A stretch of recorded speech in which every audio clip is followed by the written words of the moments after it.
Api dan asap tebal, inilah yang membakar rumah dinas milik PT Pelabuhan Indonesia 2 Jambi yang terletak di Kelurahan Telanepura, Kota Jambi. Banyaknya material yang mudah terbakar membuat api menghanguskan seluruh bangunan rumah dinas yang dalam kondisi tidak berpenghuni. Bakaran rumah diduga akibat kelalaian membakar sampah lalu ditinggalkan, sehingga api menjalar ke lahan kering merembet ke bangunan rumah. Petugas damkar menerjunkan 7 unit mobil pemadam kebakaran ke lokasi. Kepulan asap tebal membuat petugas damkar kesulitan untuk melakukan pemadaman. Setelah lebih dari 1 jam, akhirnya kobaran api berhasil dijinakan. Kita menurunkan 7 armada dengan 50 personil dan kita dapati di lokasi memang dari lahan yang terbakar dan merambat. Ini informasi rumah dinas milik Pelindo yang tidak ada ditunggu. Kini penyebab pasti kebakaran masih dalam penyelidikan kepolisian. Dari Kota Jambi, Provinsi Jambi, Adrianus melaporkan. Seorang anggota polisi lalu lintas tersangkut di bagian depan kap mobil. Mobil melaju kencang dari arah Jepara menuju perbatasan Kudus. Aibda Suprihadi, anggota Satlantas Polres Kudus, tersangkut di bagian depan kap mobil hingga 1 km.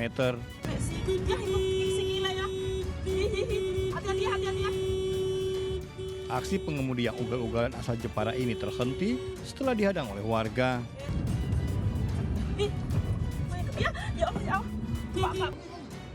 Usai kejadian, Tomo Hariprianto, warga Jepara, Jawa Tengah, ditetapkan sebagai tersangka.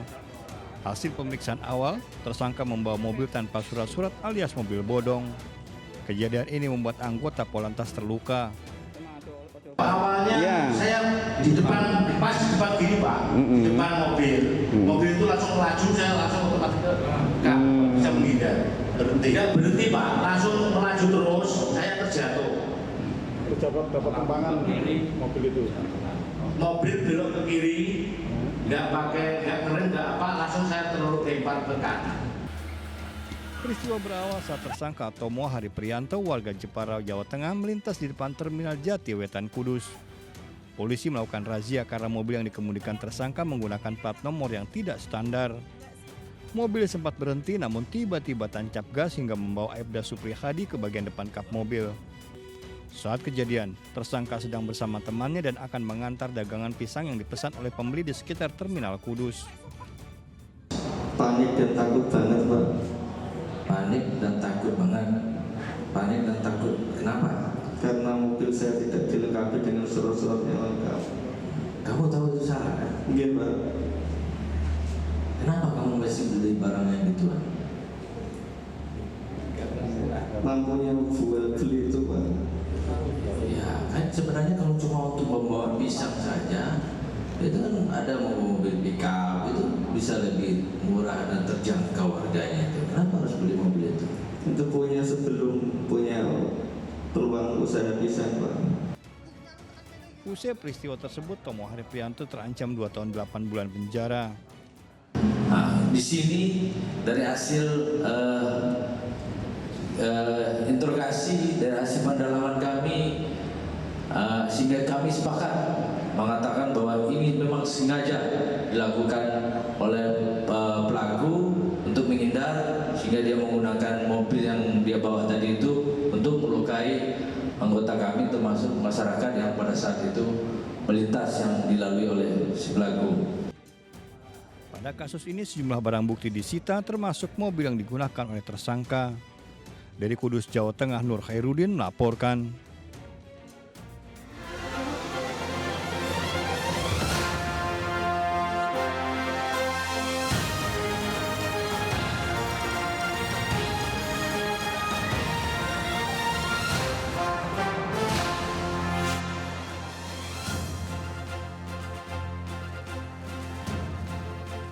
Halo, selamat pagi pemirsa, apa kabar Anda? Selain berita utama tadi, sejumlah laporan menarik juga akan menemani aktivitas pagi Anda. Bersama saya Camar Haenda. Dan saya Raisa Nadia. Berikut Seputar News Pagi selengkapnya.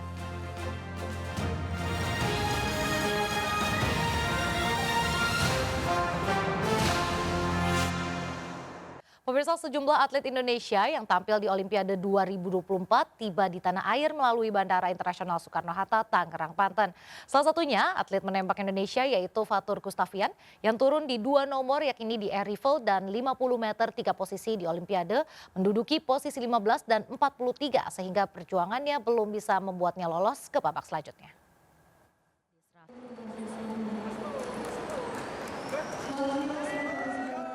Sejumlah atlet yang mewakili Indonesia di ajang Olimpiade 2024 tiba di tanah air.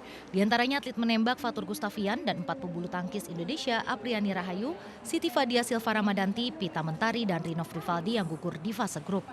Fatur mendapat apresiasi kalungan bunga dari perwakilan Kemenpora serta Wakil Sekretaris Jenderal 2 Komite Olimpiade Indonesia Desra Firza Gasvan dan pimpinan PB Perbakin yang diwakili Siswanto. Fatur Gustavian turun di 2 nomor perlombaan, yaitu di nomor 10 meter air rifle. Pada kualifikasi, Fatur hanya menempati posisi di urutan 15 dengan raihan 628,7 poin. Lalu di nomor 50 meter 3 posisi, Fatur berada di urutan ke-43 dengan poin 574 dari 19 kali tembakan yang dilangsungkan di Charleroi Shooting Arena, Prancis. Dengan hasil itu membuat langkah Fatur terhenti karena menempati posisi di luar 8 besar. Meskipun kalah, atlet berusia 25 tahun kelahiran Bogor tersebut mengaku banyak memetik pelajaran berharga dari kiprahnya di ajang multi-event paling bergengsi. Dari persiapan nyari kuota Olimpik, terus persiapan menuju Olimpik, terus saat Olimpik itu sangat banyak yang saya dapat, jadi bisa improve nanti kemampuan saya buat ke depannya, insya Allah bisa lebih baik lagi. Olimpiade ini kita persiapan untuk SEA Games, terus ada Asian Games juga 2026, nanti 2027 SEA Games lagi, terus kita persiapan untuk Olimpik 2028. Selain Fatur dan Fadia, beberapa atlet Indonesia juga menjalani debut di Olimpiade 2024, diantaranya atlet cabur angkat besi Rizky Juansyah dan 4 atlet panjat tebing Rahmat Adi, Fedrik Leonardo, Desak Made, dan Rajia Salsabila. Kini urutan teratas klasemen Olimpiade masih ditempatkan oleh Cina, sementara Indonesia meraih medali pertama lewat keberhasilan Gregoria Mariska di nomor bulu tangkis tunggal putri. Dari Tangerang, Banten, Hasnugara melaporkan. Pemirsa, pasca peristiwa kecelakaan yang dipicu oleh seorang bocah berusia 9 tahun di Kemang, Jakarta Selatan, polisi memeriksa 4 saksi. Mobil melaju di jalan raya sehingga menabrak kendaraan lain di kawasan Kemang Raya, Mampang.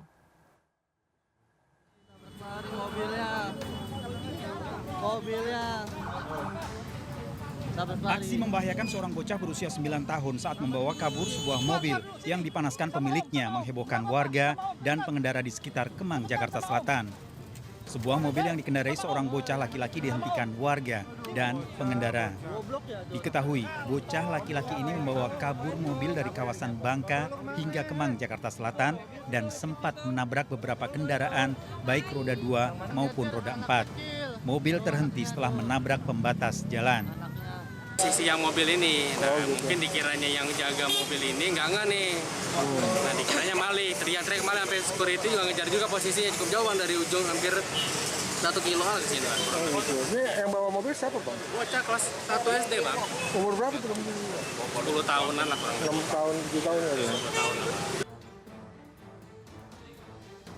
Rumah pemilik mobil SUV yang dibawa kabur bocah berusia 9 tahun di Jalan Bangka 8 berjarak sekitar 3 km dari lokasi kecelakaan. Pantauan di lokasi, suasana rumah terlihat sepi, hanya beberapa orang. Sementara Kepolisian Metro Jakarta Selatan telah memeriksa 4 saksi dalam insiden termasuk orang tua bocah. Ini sudah kita minta keterangan dari orang tuanya. Berlangsung masih diperiksa 4 orang saksi. Orang tuanya, pemilik mobil, kemudian satpam, lanjut yang melihat dan mendengar kejadian. Pelaku membawa mobil bukan milik orang tuanya dan menabrak beberapa kendaraan. Mobil kini dalam pengamanan Polres Jakarta Selatan. Dari Jakarta, Helmi Sajangbati melaporkan. Pemirsa, semua jenis beras kembali naik harganya di Cimahi, Jawa Barat akibat musim kemarau. Harga beras naik per kilogram mencapai Rp2.000. Naiknya harga beras dikeluhkan para pembeli.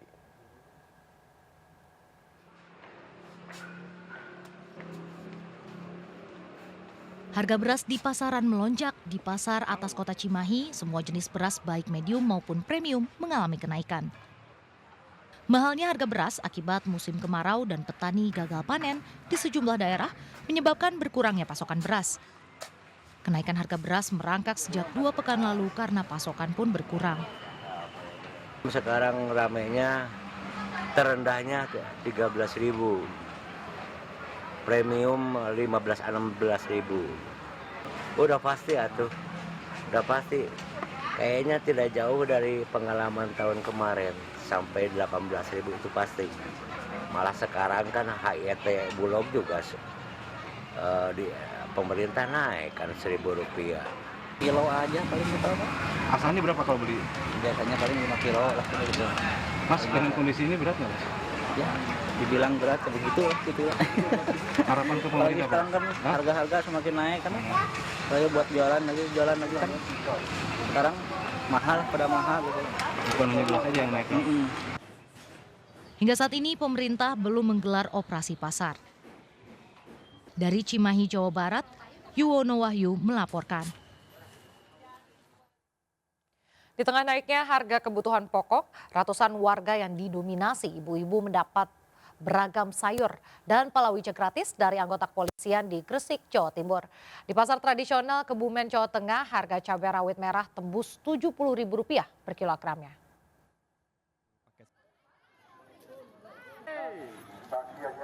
Puluhan warga yang didominasi oleh para ibu segera mendatangi mobil patroli dari Polsek Cermai, Gresik, Jawa Timur. Warga dari desa Doro dengan tertib segera mengambil paket sayur mayur, palawija hingga mie instan secara gratis. Kurang dari 5 menit seluruh paket sayur mayur ludes diserbu oleh warga. Aksi sosial ini meringankan kebutuhan warga di tengah melambungnya harga kebutuhan pokok seperti cabai. Bawang sama lombok. Bu, kangkung. Gimana perasaannya Bu? Ya, senang. Paling senang itu dapat apa Bu ini Bu? Dapat lombok karena lomboknya mahal.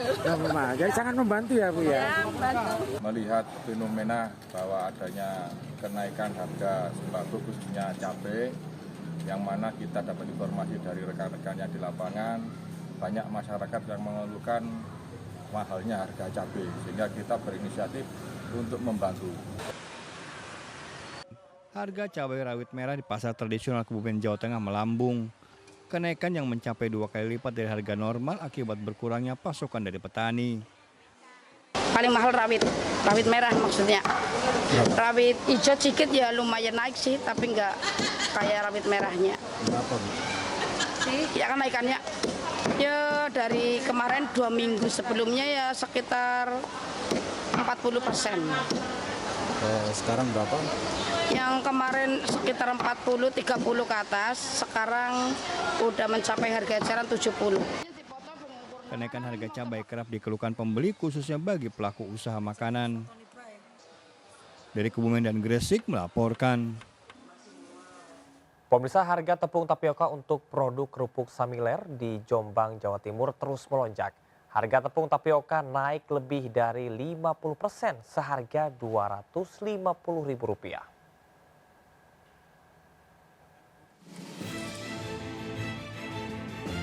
Warga Desa Kayangan Diwe, Jombang merupakan desa yang menjadi sentra kerupuk Samiler. Ratusan warga di desa ini menggantungkan hidup dari memproduksi kerupuk Samiler. Samiler merupakan kerupuk yang dibuat dari bahan singkong dan tepung tapioka. Agar rasanya lezat, adonan tepung dan singkong dicampur dengan aneka bumbu. Adonan tepung dan bumbu dicetak tipis lalu dimasak hingga matang. Rebusan Samiler kemudian dilepaskan dari plastik dan siap untuk dijemur.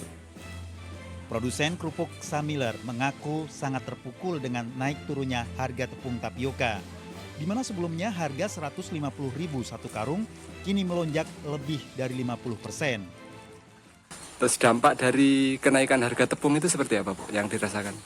Kalau dampaknya itu ya mesti merugikan produsen lah. Terus untuk mensiasatinya gimana Bu? Mensiasatinya ya harga dinaikkan. Dari berapa ke berapa? Dari 30 jadi 31. Pembeli apa nggak ngeluh Bu kalau harganya dinaikkan?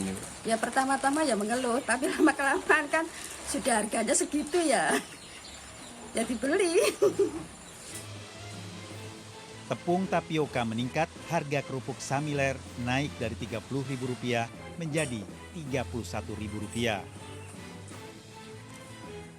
Dari Jombang, Jawa Timur, Muhtar Bagus melaporkan. Puluhan warga Mapala, Goa, Sulawesi Selatan dilarikan ke rumah sakit dan puskesmas setelah mengkonsumsi makanan di hajatan. Korban mengalami sakit kepala dan juga mual sehingga harus mendapat perawatan. Korban sebagian besar anak-anak.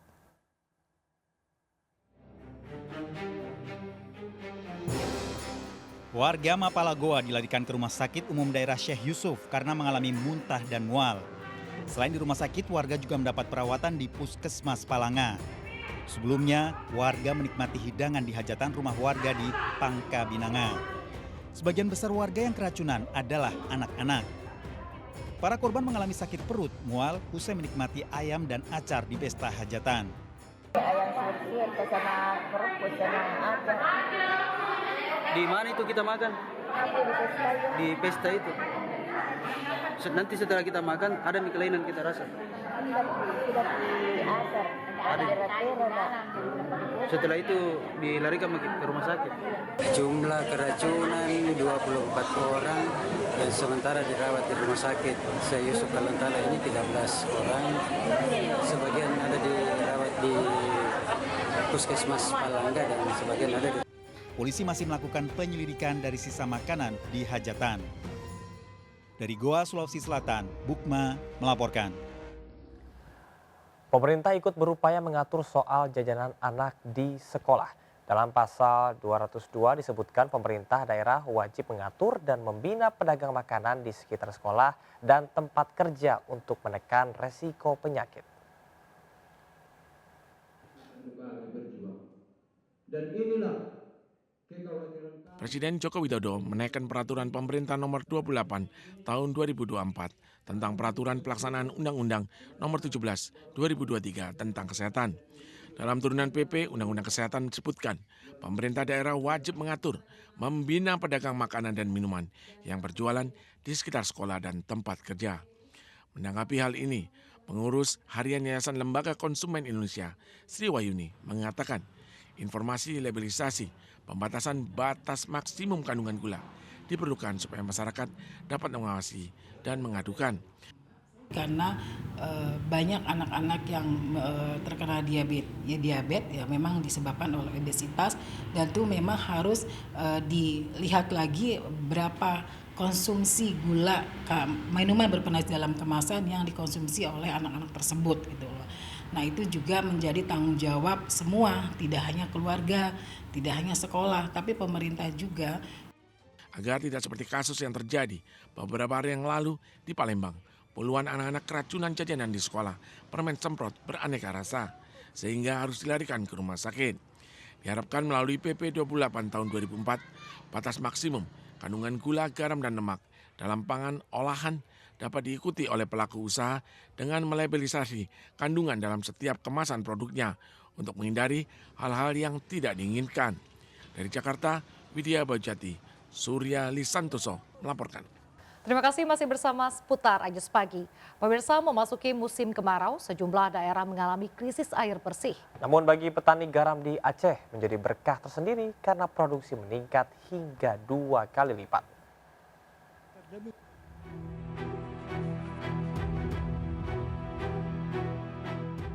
Memasuki musim kemarau, warga Padukuhan Sikaret, Kebumen, Jawa Tengah mendatangi sumber air yang masih tersisa. Setiap hari warga harus berjalan puluhan kilometer demi memenuhi kebutuhan sehari-hari. Sejak pagi warga harus antri jika tidak ingin kehabisan air yang semakin sulit didapatkan. Warga berharap pemerintah segera membangun jaringan air bersih. Ya buat masak, buat mandi, minum, iya. Segala macam. Ini berapa hari sekali? Ngambil air setiap hari. Setiap hari ngambilnya. Minta usul lah kepada pemerintah desa ya ada bantuan tangki. Ya soalnya sumber mata air di wilayah sini nggak ada lain sih kecuali ini. Misalnya sekitar sini nggak ada sih ya. Cuman yang buat andalan ini doang, setahu saja. Kondisi berbeda terjadi di Aceh Besar. Warga yang sebagian petani garam menilai kemarau panjang dan cuaca panas menjadi berkah tersendiri. Dalam sehari, para petani garam asal Lam Ujong Aceh Besar bisa memproduksi garam hingga 2 ton per harinya. Ya, alhamdulillah selama ini kita udah bisa produksi satu hari 2 ton 500. Untuk harga sendiri Pak, pasar? Harga pasar sekarang kita beli dari petani garam 5.000 perak. Saat ini harga jual garam mencapai Rp5.000 per kilogramnya. Dari Aceh Besar dan Kebumen melaporkan. Keributan terjadi antara seorang pria dengan petugas Dinas Perhubungan di Kota Medan, Sumatera Utara. Kejadian dipicu diduga akibat sang pria tak diberi izin sebagai juru parkir setelah berlakunya parkir berlangganan.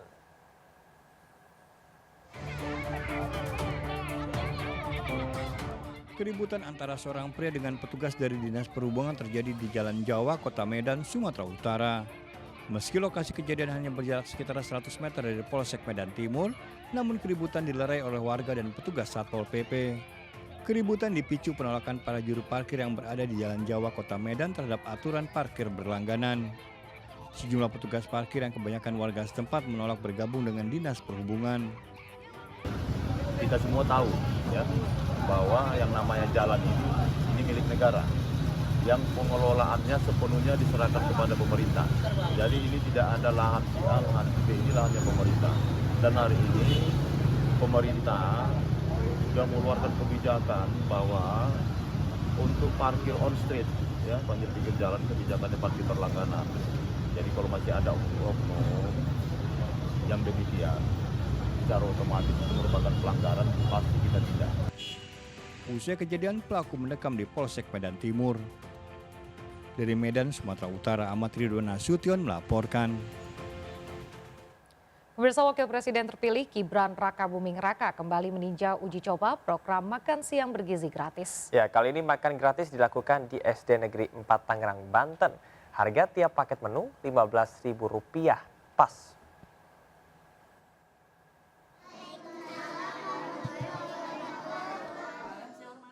Murid-murid di SD Negeri 4 Tangerang, Jalan Darmogot, Tangerang, Banten menikmati makan gratis hari Senin. Sekolah mereka menjadi tempat uji coba program makan siang bergizi gratis dari pemerintahan Prabowo Gibran.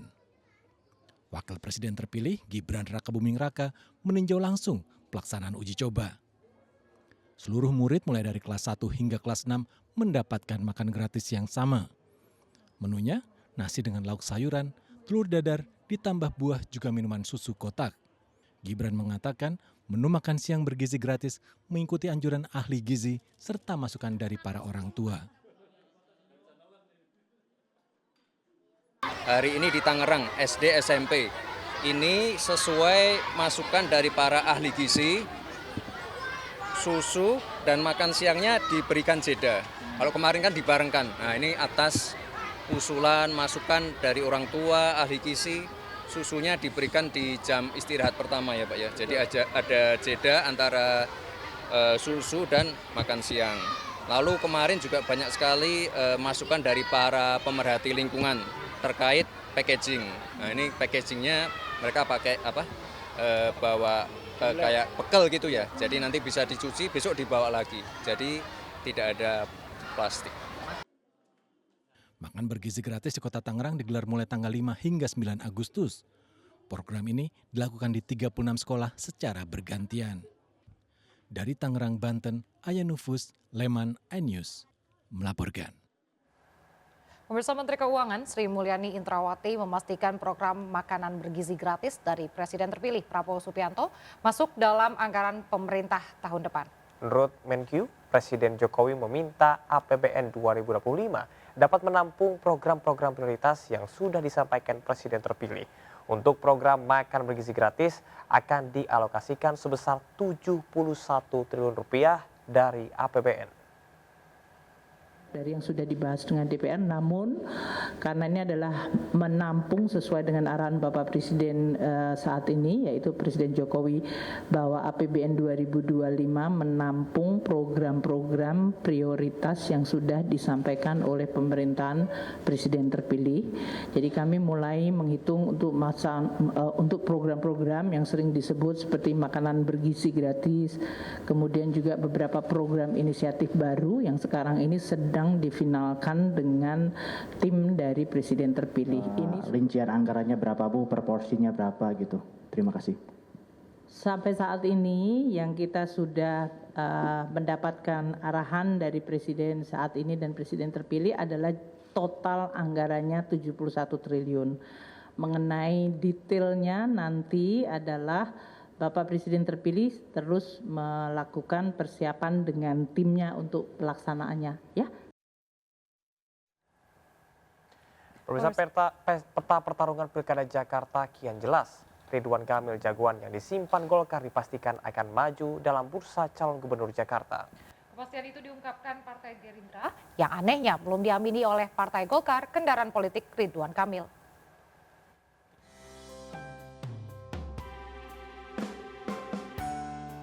Kemana Ridwan Kamil? Jawa Barat atau Jakarta? Pertanyaan itu dijawab Ketua Harian DPP Partai Gerindra, Sufmi Dasko Ahmad. Sufmi Dasko memastikan politikus Golkar Ridwan Kamil akan maju dalam pemilihan gubernur Jakarta. RK akan diusung Koalisi Indonesia Maju Plus atau KIM Plus. Ada partai politik di luar Koalisi Indonesia Maju yang akan bergabung. Nama pendamping atau wakil Ridwan Kamil segera diumumkan 1-2 hari mendatang. Untuk wakilnya nanti mungkin sehari 2 hari kita akan sampaikan ke media. Sama, nanti sehari 2 hari baru kita sampaikan plusnya siapa aja. Artinya sehari 2 hari ini deklarasi ya Pak? Sehari 2 hari ini dalam rangka deklarasi. Bukan, kita melakukan sinkronisasi dengan partai KIM dan plusnya. Dihadiri sama Pak Prabowo juga ya? Plusnya lebih dari 1. Namun pernyataan itu tak sepenuhnya diamini Partai Golkar, kendaraan politik Ridwan Kamil. Jawaban sang Ketua Umum Airlangga Hartarto masih mengambang. Sebelumnya Partai Golkar menyatakan mengusung Yusuf Hamka sebagai calon wakil gubernur Jakarta. Pak, kan selama ini lainnya siapa aja Pak? nanti to be announced. Bahkan Airlangga membantah Partai Golkar balik kanan di Pilkada Jawa Barat dengan mengusung Deddy Mulyadi, kader Partai Gerindra. Tidak balik kanan. Terima kasih Pak. Tim Liputan iNews melaporkan. Rekan Raisa Nadia akan menyampaikan terkait Presiden Joko Widodo menandatangani peraturan pemerintah PP nomor 28 tahun 2024 tentang kesehatan. Silakan Raisa. Baik, terima kasih Camar. Pemirsa, Presiden Joko Widodo menandatangani peraturan pemerintah atau PP nomor 28 tahun 2024 tentang kesehatan. Peraturan pemerintah tersebut merupakan turunan dari Undang-Undang nomor 17 tahun 2023 tentang kesehatan. Menteri Kesehatan Budi Gunadi Sadikin menyatakan bahwa pengesahan PP Kesehatan 2024 adalah salah satu langkah dalam transformasi kesehatan. Terdapat sejumlah poin penting terkait PP Kesehatan 2024 yang diteken oleh Presiden Jokowi. Yang pertama adalah mengizinkan aborsi untuk korban pemerkosaan dan darurat medis. Melalui PP Kesehatan 2024, pemerintah mengizinkan aborsi secara terbatas. Izin aborsi hanya boleh diterapkan untuk korban pemerkosaan atau kekerasan seksual serta kondisi kedaruratan medis. Lalu yang kedua, melarang peredaran rokok secara eceran. Pasal 433 PP Kesehatan 2024 melarang adanya peredaran rokok eceran. Pasal tersebut melarang setiap orang memproduksi atau mengimpor rokok putih mesin dalam kemasan yang berisi kurang dari 20 batang. Ketentuan ini tidak berlaku untuk produk tembakau lain selain rokok putih mesin. Selain itu, tembakau iris tidak boleh dikemas lebih dari 50 gram dalam setiap kemasan. Lalu yang ketiga adalah menghapus praktik sunat perempuan. Di pasal 102 secara tegas menghapus praktik sunat perempuan mencakup bayi, balita, dan anak prasekolah. Pasal ini juga mencakup edukasi kepada balita dan anak prasekolah tentang organ reproduksi mereka. Edukasi tersebut mencakup perbedaan antara organ reproduksi laki-laki dan juga perempuan. Edukasi juga memuat materi pentingnya menolak sentuhan pada bagian tubuh yang merupakan area sensitif. Selanjutnya pemirsa, peraturan pemerintah nomor 28 tahun 2024 tentang kesehatan ini juga mengatur tentang cukai untuk produk makanan olahan, di mana pasal 194 menetapkan bahwa pemerintah pusat juga dapat mengenakan cukai pada produk makanan olahan tertentu. Besaran cukai disesuaikan dengan peraturan perundang-undangan yang berlaku. Dalam pasal ini juga menetapkan batas maksimum untuk kandungan gula, garam, dan lemak dalam pangan olahan termasuk pangan olahan yang siap saji. Lalu melarang iklan makanan dan juga minuman berkalori tinggi, di mana pasal 195 secara khusus melarang iklan untuk makanan dan juga minuman berkalori tinggi. Produk yang melebihi batas maksimum kandungan gula, garam, dan lemak dilarang memasang iklan atau promosi. Produsen, importir, dan juga distributor pangan olahan termasuk makanan siap saji dilarang menjual atau mengedarkan produk-produk tersebut di area tertentu. Lalu yang selanjutnya adalah mengizinkan tenaga medis asing bekerja di Indonesia, di mana pasal 658 mengizinkan tenaga medis asing bekerja di Indonesia. Tenaga kesehatan asing yang boleh bekerja di dalam negeri termasuk lulusan dalam negeri maupun luar negeri. Penggunaan tenaga medis dan tenaga kesehatan asing ini harus mempertimbangkan kebutuhan nasional. Lalu bagaimana aborsi dan sunat bagi perempuan dari kacamata Majelis Ulama Indonesia? Berdasarkan fatwa Majelis Ulama Indonesia, melakukan aborsi hukumnya haram sesudah adanya ruh di dalam janin. Namun aborsi bisa dilakukan dengan alasan medis. Sementara persoalan khitan bagi perempuan telah difatwakan MUI Pusat nomor 9A tahun 2008. Khitan bagi laki-laki maupun perempuan termasuk fitrah atau aturan dan syiar Islam. Khitan terhadap perempuan adalah makrumah atau kemuliaan dan pelaksanaannya sebagai ibadah yang dianjurkan. Terlepas dari polemik yang ada, terbitnya peraturan nomor 28 tahun 2024 tentang kesehatan menandai langkah penting dalam peningkatan layanan kesehatan di Indonesia dan berharap dapat memberikan dampak positif yang signifikan bagi seluruh lapisan masyarakat. Kita ke informasi selanjutnya pemirsa.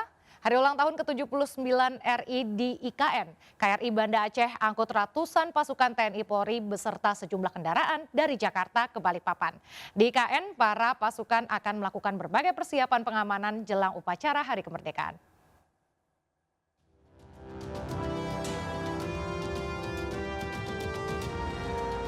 Kapal Perang Republik Indonesia KRI Banda Aceh 593 mengangkut pasukan TNI dan Polri yang akan dilibatkan untuk upacara Hari Ulang Tahun ke-79 Republik Indonesia di Ibu Kota Nusantara atau IKN dari Dermaga Kolin Lamil, Jakarta menuju Balikpapan, Kalimantan Timur.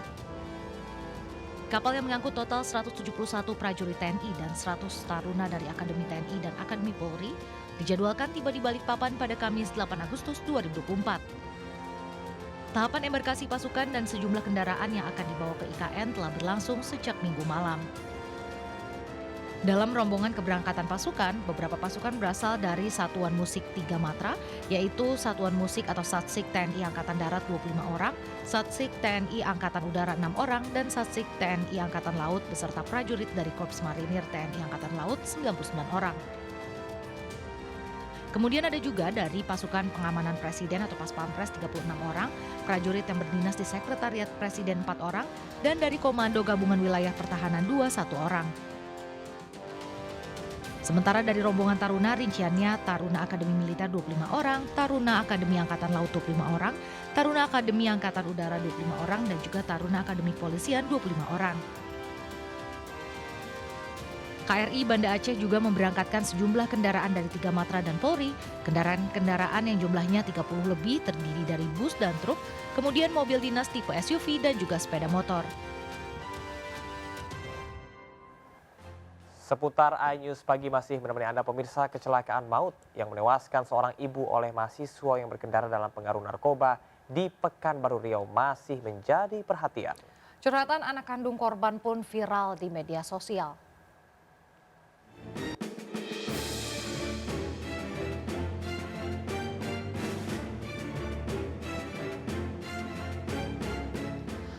Inilah curahan hati anak korban di media sosial. Seperti sebuah kasat, Y nampak menyesal tak melarang ibunya pergi dari rumah sebelum akhirnya tewas dalam kecelakaan. Dirinya terpukul atas kepergian sang ibunda usai menjadi korban kecelakaan di Pekanbaru, Riau. Momen ini lantas mendapat simpati dari warganet dan berharap keluarga yang ditinggalkan dapat diberi kepergian korban RM 46 tahun, seorang ibu rumah tangga ini menyisakan duka yang mendalam. Dirinya menjadi korban laka dari mobil yang dikemudikan seorang mahasiswi. Saat kejadian, pelaku diketahui sedang mabuk dan di bawah pengaruh narkoba. Pelaku terekam CCTV berkendara dengan kecepatan tinggi menabrak korban hingga terseret puluhan meter. Atas kejadian ini, tersangka dijerat Undang-Undang Lalu Lintas terancam 12 tahun penjara.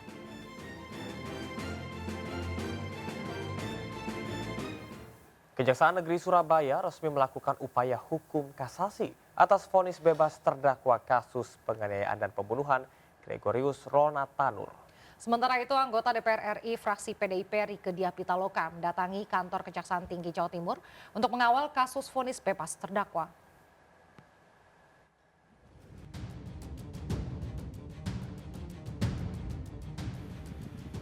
Kejaksaan Negeri Surabaya mendatangi sentra pelayanan satu pintu Pengadilan Negeri Surabaya untuk melakukan upaya hukum kasasi atas vonis bebas terdakwa Gregorius Ronald Tanur Senin siang.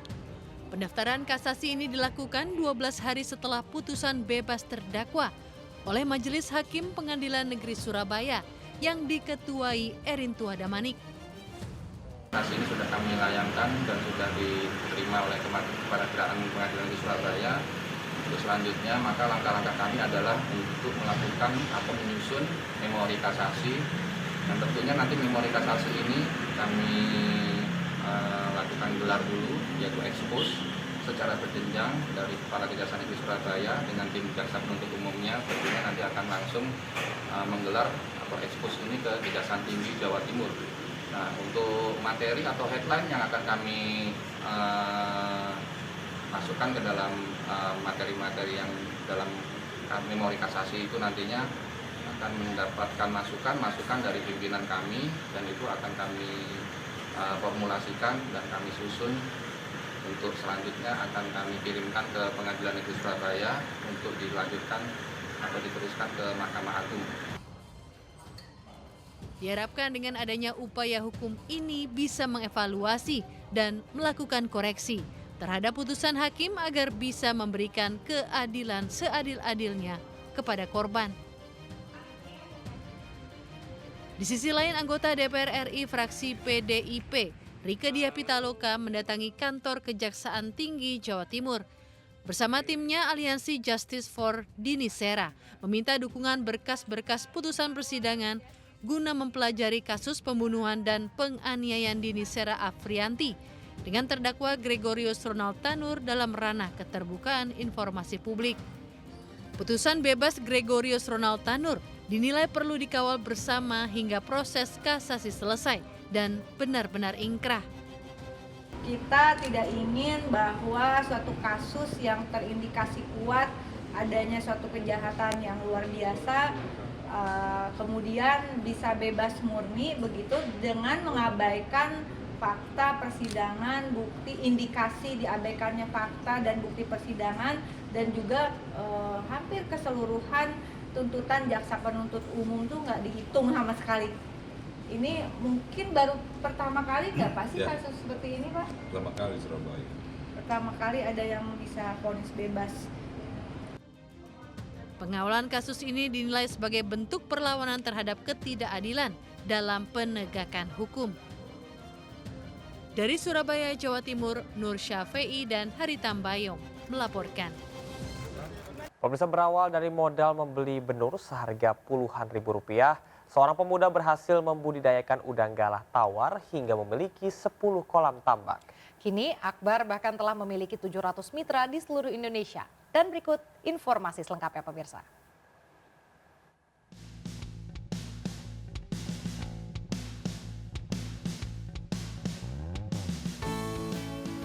Aulia Akbar, seorang pemuda di desa Karangpawitan, Kecamatan Karawang Timur, Jawa Barat ini berhasil membudidayakan pembenihan udang galah.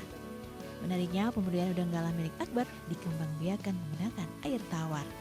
Kelebihan budidaya udang galah ini memiliki tingkat reproduksi yang tinggi, di mana derajat pembuahannya mencapai 100%, penetasan 77,53%, dan dapat dipijahkan sepanjang musim serta tahan terhadap penyakit.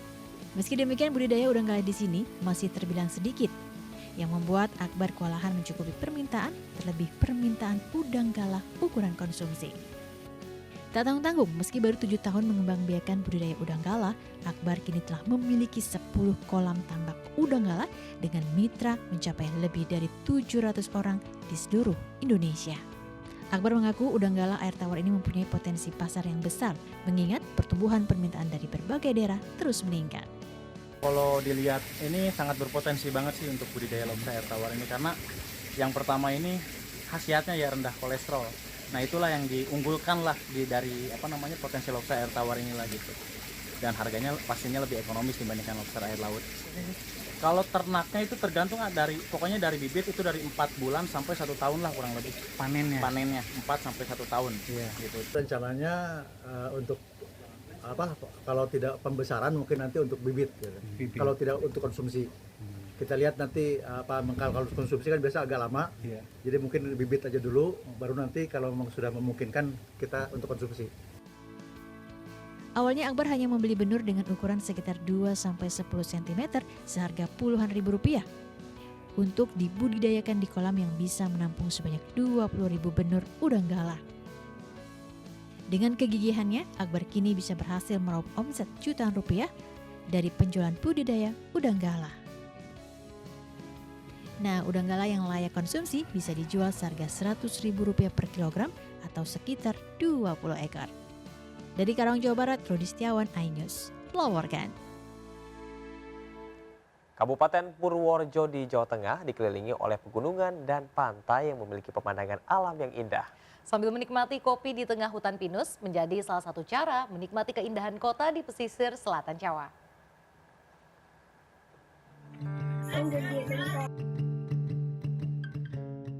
Kawasan hutan pinus yang sejuk di Kaligesing, Purworejo, Jawa Tengah kerap dikunjungi wisatawan. Tak hanya menarik bagi anak-anak namun juga dewasa. Udara yang bersih dan akses yang mudah dijangkau menjadi alasan menikmati indahnya alam pegunungan. Di lokasi ini tak hanya berwisata alam, namun pengunjung juga bisa menikmati kopi dari sebuah kedai yang dibuka sepanjang hari. Di sini kan tempatnya di daerah di tengah-tengah pohon pinus ya Mas. Jadi untuk udaranya sangat sejuk, jadi membedakan dari tempat lain gitu. Ke sini, apalagi di sini ada kopi meliwis yang itu sangat cocok sekali untuk wilayah sini, dan itu asli bikinan dari Desa Tawangsari. Lokasi wisata hutan pinus ini bisa menambah referensi tempat berlibur. Dari Purworejo, Jawa Tengah, Johartoyo melaporkan. Puluhan orang perupa nasional dari daerah istimewa Yogyakarta dan Jawa Tengah mengikuti acara melukis bareng bertema seni dan religi. Kegiatan ini bertujuan untuk menumbuh kembangkan seni kaligrafi dan religi dalam keberagaman berbangsa dan bernegara.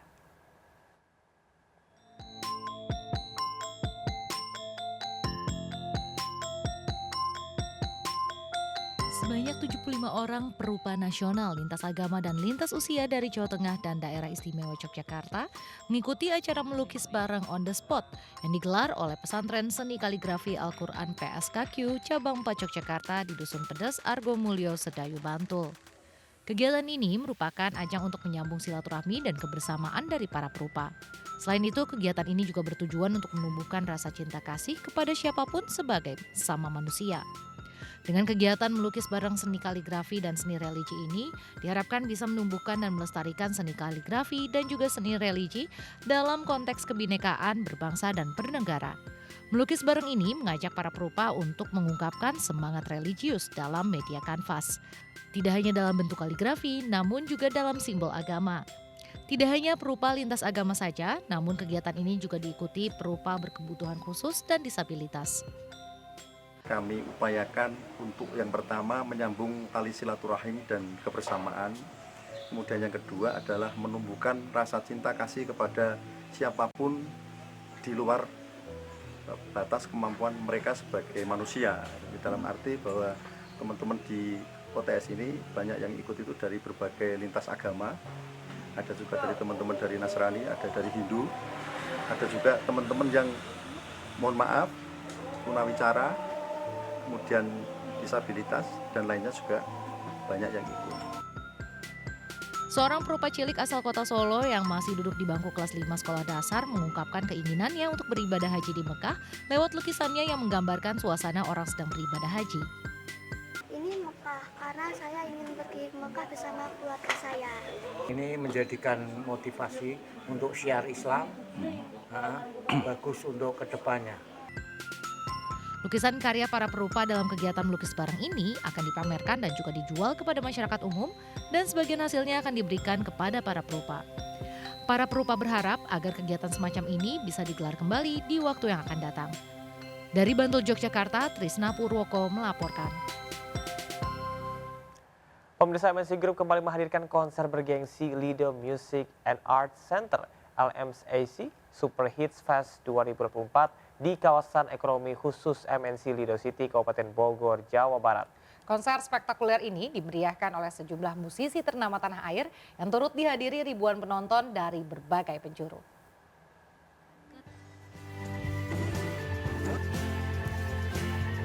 Eksekutif Chairman MNC Group Haritanu Sudibyo beserta Eksekutif Chairwoman MNC Group Liliana Tanu Sudibyo serta jajaran BOD MNC Group menonton konser Lido Music Art Center di kawasan ekonomi khusus MNC Lido City, Bogor, Jawa Barat. Pagelaran musik bertajuk LMAC Super Hits Fest 2024 ini merupakan kali kedua digelar dengan ribuan penonton yang antusias menikmati ragam genre musik yang ditampilkan oleh para musisi nasional.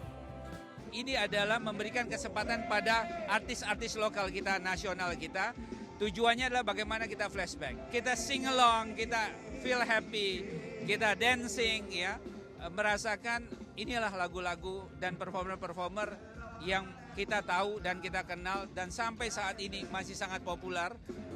Konser spektakuler yang menawarkan kesejukan udara pegunungan ini sekaligus menjadi ruang ekspresi bagi seluruh musisi nasional hingga internasional untuk mengajak masyarakat menikmati beragam kombinasi musik lawas dan kekinian. Seru banget, terus bintang tamunya juga interaktif banget, seru banget, pokoknya asik. Rame, terus juga pada heboh semua. Enak banget, cocok banget dilaksanain di sini, keren. Konser hari ini seru, pemandangannya bagus, terus adem juga nggak panas, gara-gara kan mungkin di atas gunung gitu kan, jadi tetap adem walaupun tadi sempat mataharinya panas banget. Sejumlah musisi yang hadir memeriahkan acara ini antara lain Setia Band, Kahitna, Rif, The Massive, T5, Malik The Essentials, The Changcuters, hingga Wingky Wiryawan. Tim Liputan iNews melaporkan. Perwakilan Partai Perindo menghadiri milad ke-26 Partai Bulan Bintang PBB yang digelar di Jakarta. Dalam miladnya, PBB menegaskan komitmennya mendukung pemerintahan Presiden dan Wakil Presiden terpilih Prabowo Subianto bersama Gibran Raka Buming Raka.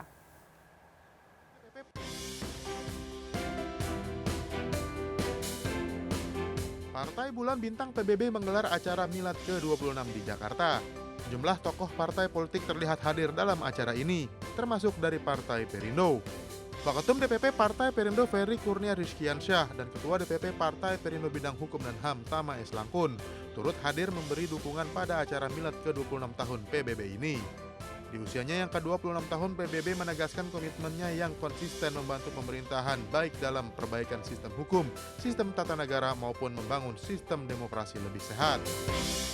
Dan hari ini insya Allah ke depan PBB juga berkomitmen untuk membantu Pak Prabowo Gibran, ya, pemerintahan yang baru terbentuk.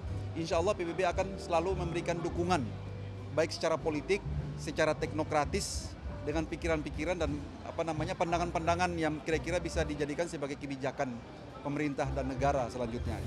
PBB juga menegaskan pentingnya merevisi Undang-Undang Pemilu untuk mengakomodir partai politik, serta memastikan suara rakyat terkonversi menjadi kursi dan tidak hilang. Dari Jakarta, Faisal Rinaldi, Abdul Roshid, iNews melaporkan.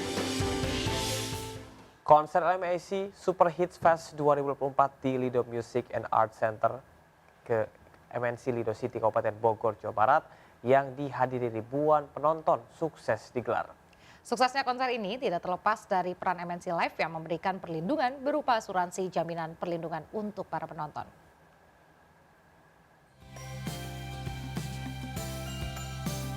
MNC Live hadir mendukung gelaran konser Lido Music and Art Center Super Hits Fest 2024 di kawasan ekonomi khusus MNC Lido City, Bogor, Jawa Barat. MNC Live memberikan asuransi jaminan perlindungan jiwa pada ribuan penonton yang hadir dalam konser spektakuler ini.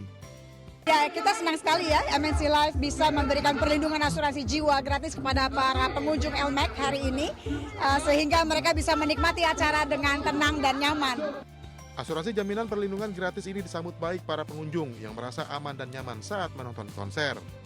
Bagus banget ya, jadi untuk yang nonton juga bakal ngerasa safety dan secure gitu kalau misalnya terjadi sesuatu di saat konser berlangsung, jadi kayaknya lebih nyaman aja dalam menikmati konsernya nanti.